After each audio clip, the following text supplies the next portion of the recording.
En esta presentación de la Cátedra de Lingüística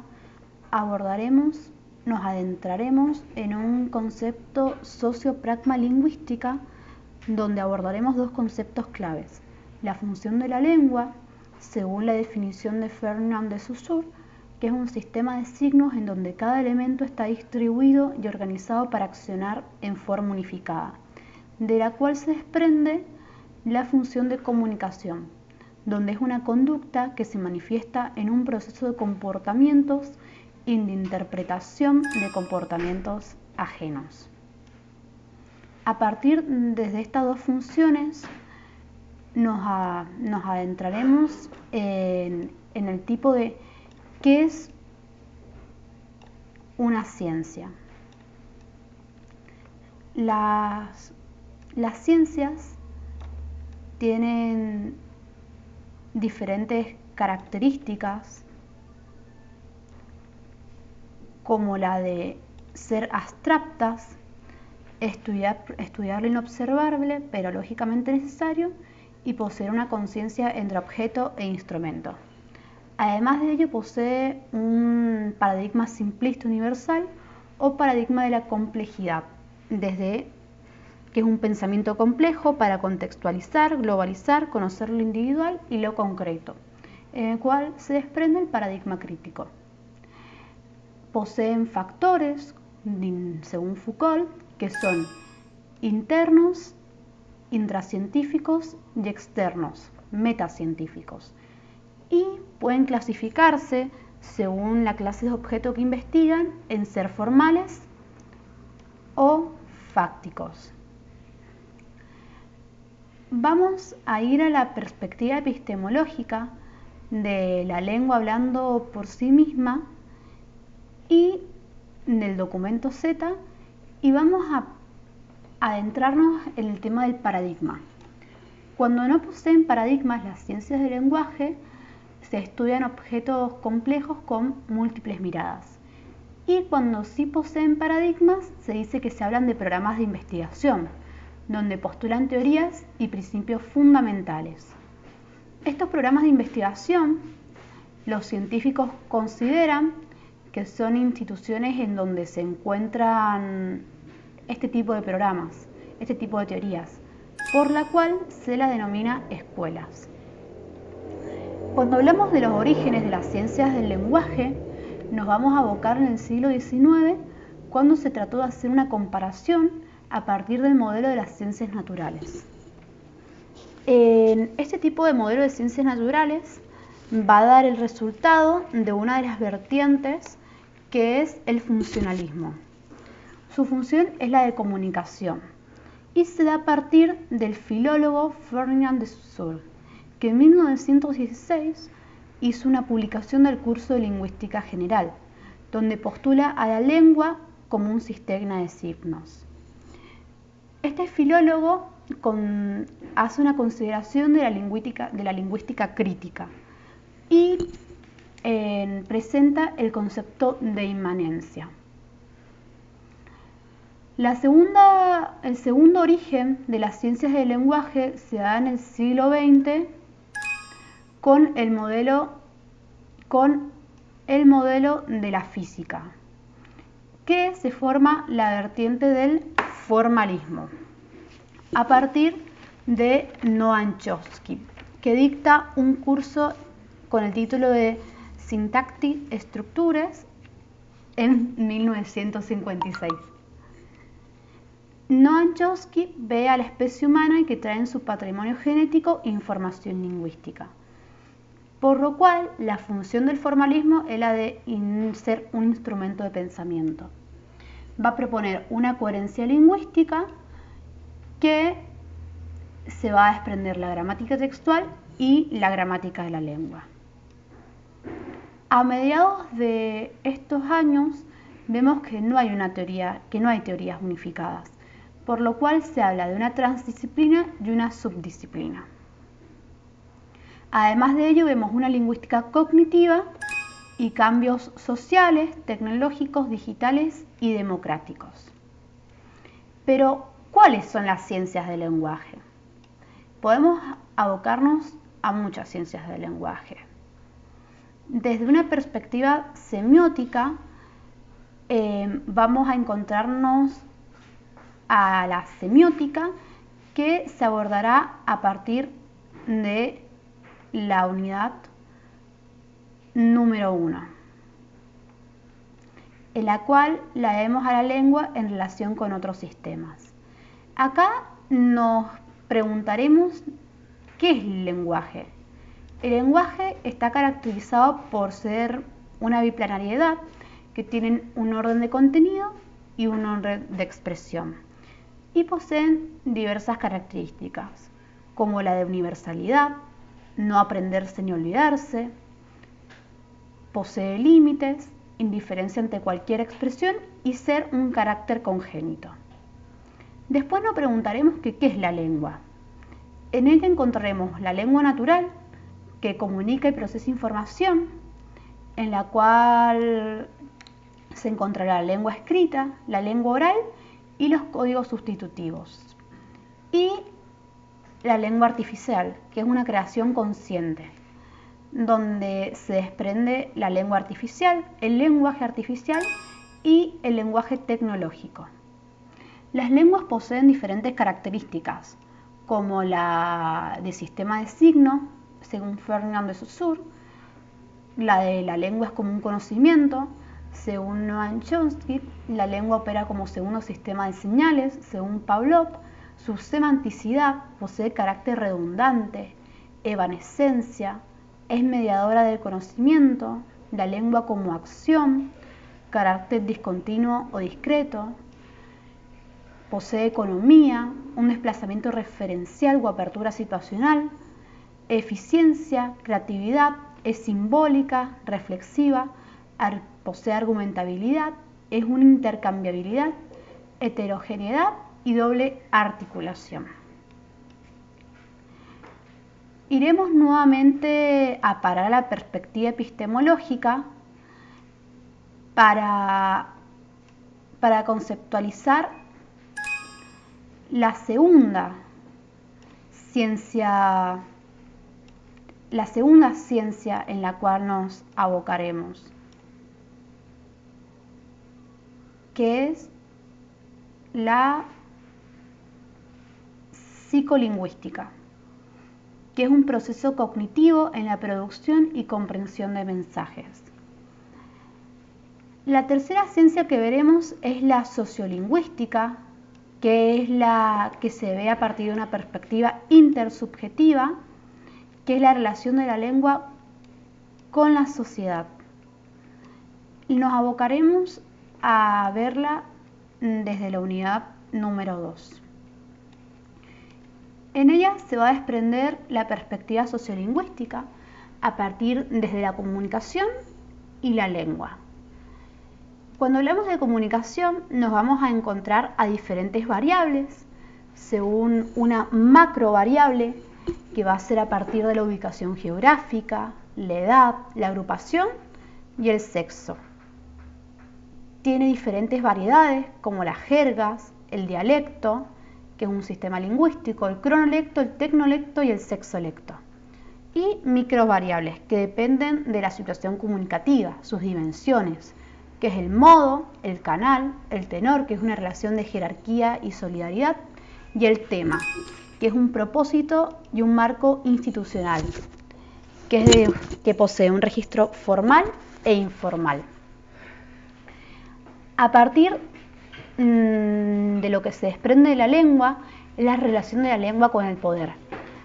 Podemos ver un racismo y un lenguaje sensible al género, que en ellos se encuentra el lenguaje inclusivo, donde se incluyen a todos los géneros existentes, y un sexismo lingüístico, que es la diferenciación entre hombre y mujer.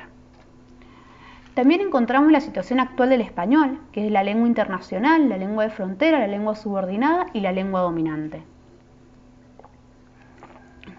Luego encontramos las lenguas en contacto, que se dan a través de 3 mecanismos: la migración, la zona de frontera y la invasión. Podemos ver una ecología lingüística a la lengua que se relaciona entre sí a partir de un sistema gravitacional, que hay lenguas hipercentrales y supracentrales. En Argentina, las lenguas fueron acalladas por la colonización y en la actualidad la lengua oficial es el español y hay 12 lenguas de pueblos originarios que se llaman lenguas amerindias. Siguiendo la clasificación de los distintos tipos de las ciencias del lenguaje en el cuadro en la perspectiva epistemológica, iremos a presentar ahora la pragmática, la perspectiva intersubjetiva, y vemos a la lengua en relación con la comunicación. A partir de ella nos vamos a desprender de la comunicación lingüística, que es la transmisión de representaciones, pero también de significados intencionales o pretendidos, en el cual vamos a referirnos de la teoría de los actos de habla de Austin y Scheer, en el cual veremos, según de diferentes niveles, que encontramos el acto ilocutivo, la intención del hablante, los actos perlocutivos, el efecto en el receptor y los actos locutivos, que es la emisión del mensaje. Según su intención, vemos los actos asertivos, expresivos, compromisorios, directivos y declarativos. Y según la interacción, vemos actos sustantivos, que llevan adelante el desarrollo del contenido de la conversación, y actos de control, que llevan adelante la conversación.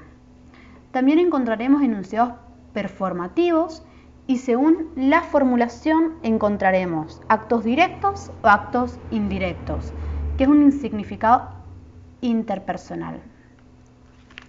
Después hablaremos del principio de cooperación, según Grice, en el cual vamos a hablar de las máximas conversacionales, la de cantidad, calidad, relación y modo. Además de ello, encontramos una explotación de las máximas. Cuando hablamos de la máxima de naturaleza estética, nos abocaremos a la teoría de la cortesía verbal de Brown y Levinson. Los tipos de cortesía se dan a través de la imagen positiva de ser querido y aceptado y la imagen negativa, que es el deseo que el otro no invada mi espacio. Vemos una cortesía positiva y una cortesía negativa que posee un registro formal y tiene diferentes estrategias. Además de ello, vemos una cortesía encubierta. La elección de este tipo de cortesía se va a dar según la relación de poder entre los interlocutores, la distancia social y la gravedad del acto del habla. Nos vamos a preguntar qué es lo que nos permite comunicarnos. Nos permite comunicarnos, nos comunicamos según el sentido común en la cultura, que es cómo las sociedades tienen una representación colectiva del mundo, conocida como cultura, la cual permite comunicarnos, y la teoría de la mente, que las personas pueden comunicarse siempre y cuando puedan atribuir estados mentales a sí mismos y a los demás. Cuando hablamos de la escuela de Palo Alto, vemos a la comunicación lingüística y tienen diferentes características. Es estratégica, según la teoría de la cortesía verbal, es cooperativa, según los principios de cooperación, e intencional, según la teoría de los actos de habla. Nos preguntamos también cómo es la comunicación. Es un proceso que tiene un carácter volitivo, cognitivo y pragmático, que son operaciones preverbales. ¿Y cómo es que se da? A partir de componentes del productor y el comprendedor, que tienen relaciones simétricas y complementarias, y que pueden haber múltiples productores y comprendedores, y a partir de un mensaje producido y comprendido y de códigos flexibles. Tiene la función de permitir realizar procesos de socialización y que aumenta nuestras capacidades psicológicas, logrando una mejor adaptación al medio. Según la comunicación comunicativa, que es un conjunto de conocimientos que capacitan al hombre para comunicarse, encontramos la dimensión política, que es la teoría de la acción comunicativa, que la vamos a ver a partir de la razón comunicativa, que son emociones y necesidades, la práctica comunicativa cotidiana y la argumentación. Está orientada a la intercomprensión, posee una doble articulación de la intersubjetividad lingüística. Además encontramos saberes específicos como la pragmática y la psicolingüística, donde la pragmática posee o necesita una competencia pragmática y la psicolingüística una competencia comprensiva y competencia productiva, en la cual son necesarias la competencia verbal y no verbal. Tiene saberes generales como el saber ser, el saber entender, el saber aprender a ser y el saber comprometerse. Y sus inicios los dio Noam Chomsky a partir de la competencia lingüística y de la actuación, el uso de la lengua. Siguiendo a la perspectiva epistemológica, nuevamente vemos otra de las ciencias del lenguaje, que es la unidad número 4, que es a partir del funcionalismo. Vemos a la lengua como un sistema. ¿Qué es la lengua como sistema? Bueno, a partir de ella la vamos a caracterizar a partir de 3 niveles. El nivel semántico, que estudia el significado lingüístico, que poseen 5 tareas. Las relaciones semánticas entre palabras, que tiene una relación de semejanza, que son los sinónimos, homonimia y la polisemia. Y una relación de oposición, en la cual se encuentra la antonimia, la complementariedad y la inversión. Después podemos hablar de procesos proyectivos, en la que se encuentra la metáfora y la metonimia, la reestructuración semántica, el sentido de la palabra cambia según el contexto, y los subsistemas léxicos, donde encontramos la esfera dominio, el campo semántico, la asociación y la familia semántica. Después encontramos la representación del significado, que tiene como que sus teorías son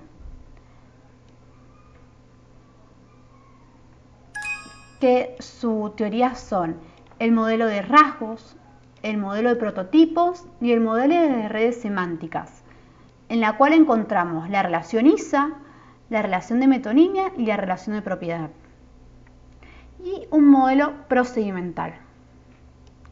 Yendo al segundo nivel, que es el nivel morfológico, que se estudia cómo se forman las palabras a partir de la gramática de la lengua, encontramos la doble articulación de la lengua. Su primera articulación son los morfemas, que poseen significados, y los fonemas. Después, cuando hablamos de los morfemas, según su contenido pueden ser flexivos o léxicos genésicos. Los léxicos son los que poseen carga semántica básica, y después los afijos, que no poseen significación, en la cual entran los prefijos, sufijos e infijos. Después en el morfema hablamos de los alomorfos, que son variaciones del plano de la expresión del mismo morfema.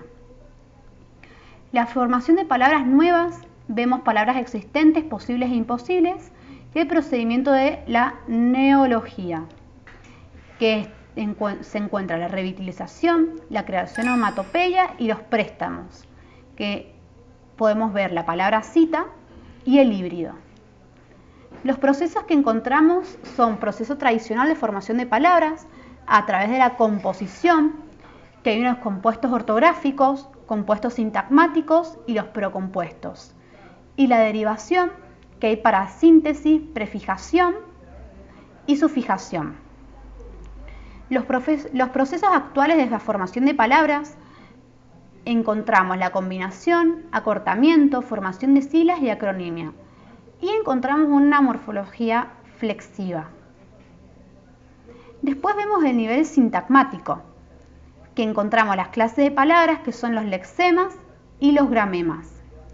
En los gramemas encontramos adjetivos gramémicos, presentadores, proformas y deícticos. Y en los lexemas sustantivos, verbos, adjetivos y adverbios. Y la formación de oraciones en el español encontramos una impersonalización, un análisis de base formal, base semántica y base funcional, y el orden de palabras fijo o libre, la forma no marcada, sujeto, verbo, objeto, y la forma marcada, alteración del sujeto, verbo, objeto. en la cual que a partir de marcarlo encontramos la tematización, a partir de procesos tematizadores, del tema y el rema, y la rematización.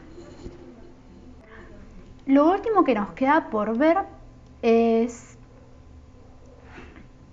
el estudio del texto a partir de la unidad número 5, en la cual encontramos a la lengua como una perspectiva discursiva, como producto. A partir de ello se va a desprender el texto como una unidad semántica, en la cual encontramos las metareglas textuales y los mecanismos cohesivos, que permiten la interpretación correcta de la interpretación. Tenemos los mecanismos cohesivos relacionados con la metaregla de repetición, que son la coherencia, que es de la correferencia mental, las marcas morfológicas, la determinación, la recurrencia léxica. Después vemos la metaregla de no contrariedad y los mecanismos relacionados con la metaregla de progresión, la recurrencia léxica, las relaciones semánticas, la familia semántica y la afinidad semántica, las relaciones pragmáticas como metonimia, colocación y relación ISA, y la conexión.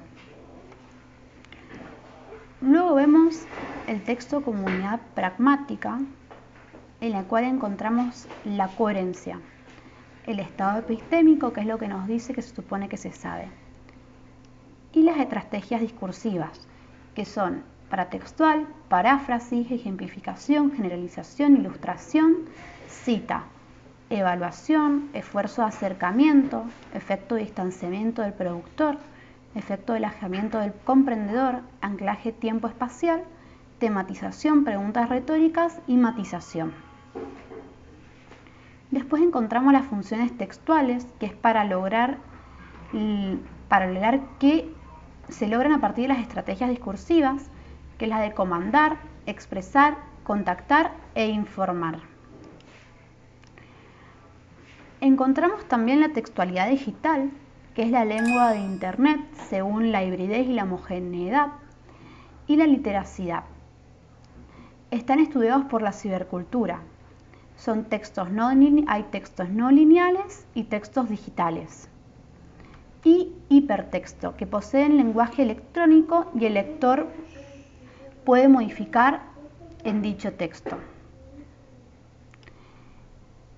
Podemos encontrar también la clasificación de los textos según el modelo multinivel, que es a partir de las clases textuales, que son factores externos. A partir también de los factores internos, se pueden clasificarse por el punto de partida y el objeto de análisis. Los tipos de textos son de listas cerradas y poseen carácter abstracto. Encontramos el texto argumentativo, narrativo, que es una secuencia de hechos, posee dos niveles, el de la trama, que tiene funciones canónicas, la de orientación, resolución, evaluación, coda y complicación, y la fábula. El cambio de estado se da a través del conflicto, que se presenta en relatos, y un sin conflicto es solamente un texto narrativo. Después encontramos el texto descriptivo, que es una puesta en equivalencia entre el pantónimo y la expansión, que son una clasificación según su contenido, que puede ser paralelo, etopeya, cronográfica, topográfica, prospopeya, retrato y cuadro. Y según su situación del descriptor, es una descripción ambulatoria. El modo es la manera en que el descriptor presenta la descripción y tiene una finalidad horizontal y vertical. Posee diferentes características. Y además de ello encontramos un texto instructivo y expositivo. Según la clasificación psicolingüística, podemos encontrar textos mixtos, textos continuos que están organizados por oraciones, párrafos, sangrías, etc. y textos discontinuos, que no tienen una estructura secuencial y progresiva.